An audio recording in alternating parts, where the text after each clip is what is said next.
You know how it is during election season, right? Promises everywhere for amazing new programs that all sound completely free.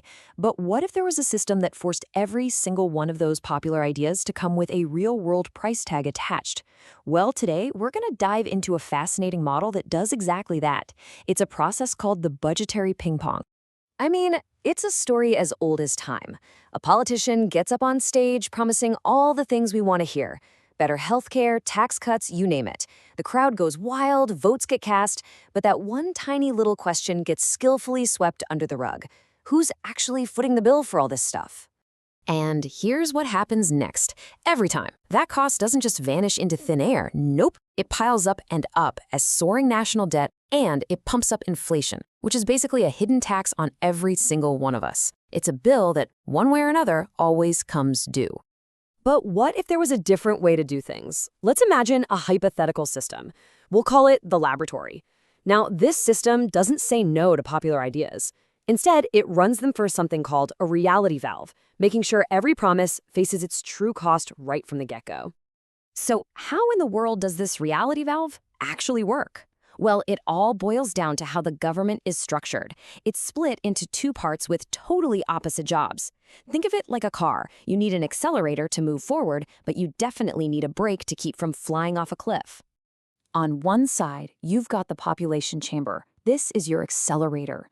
It's the engine of desire, the place for passion, big ideas, and what the people are really fired up about. Then, on the other side, you have the geographical chamber. This is your handbrake. It represents specific places, and its job is to be the cold, logical auditor of reality, to just look at the numbers and ensure the country can actually afford these big ideas. And this whole dynamic plays out in three clear phases, like a game of legislative ping pong. First, there's the desire. Then, boom, the reality invoice hits the table. And finally, it's time to decide whether or not to pay up. Let's break down how each step works. All right, phase one. Everything kicks off in the population chamber, our accelerator. This is where a popular idea gets debated, and if enough people like it, it gets a big, joyful thumbs up. Let's use a super simple example to see this in action. Let's call our idea the universal candy law. The people have spoken. They want the government to give free candy to everyone.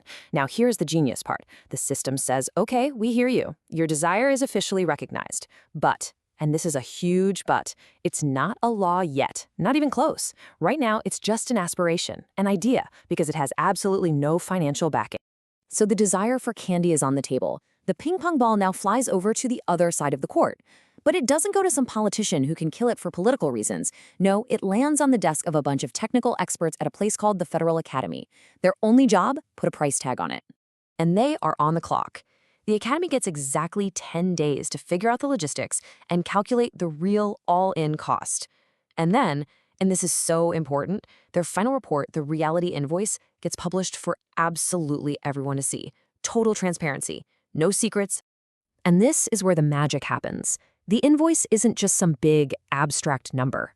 It forces a choice, a real trade-off. It says, look, if you want this candy law without sinking us into debt, you have to pick one. Option A, we raise the national sugar tax by 15%. Or option B, we slash the budget for maintaining public parks by 20%. Ouch. Suddenly, it's not so simple, is it? Now we're in the final phase. The ping pong ball comes back over the net, but it's changed. It's no longer just a fun idea. It's the idea stapled to its painful price tag. And this whole package lands right in the lap of the geographical chamber, the handbrake. So the whole debate just completely shifts. No one's arguing about whether free candy is a nice idea anymore. Of course it is. The question now is way more direct and way more difficult. Is my community, my campus, really willing to accept a 15% sugar tax for this? Are we okay with our local parks getting worse so we can have it? And from here, there are only two ways it can go. If the representatives say, you know what, the trade-off is worth it, they vote yes. The sacrifice is legitimized, the funding is locked in, and the universal candy law becomes real. But if they look at that price tag and say, no way, they vote no. The law dies instantly. And then they have the fun job of going back to their voters and explaining why that free idea was actually a fiscally irresponsible deal. So, what's the end result of a process like this? Well, it goes way beyond just creating a balanced budget. It actually reshapes the entire relationship between people, politicians, and the laws they live under. This creates what's known as a unitary state. That means there's one set of rules, one code, no confusing, contradictory local laws. Every single right or benefit passed into law has real, actual funding behind it. It just completely eliminates the space for empty promises, which protects the economy and keeps the government honest. At the end of the day, it works on a principle we can all get behind. A family budget, right? The population chamber is like the kid begging for a new toy. The academy is the bank statement that shows it'll cost so much you'd have to skip the internet bill. And the geographical chamber is the parent who has to decide if the toy is worth that sacrifice. The result? A nation like a responsible family, never spends money it doesn't have. So, a system like this doesn't take power away from the people. In fact, you could argue it gives them more power, more meaningful power, by making sure that when they ask for something, they also see the bill. And that leaves us with a final, really important question about what political responsibility is all about. If you know the true price of your desires, are you still willing to pay?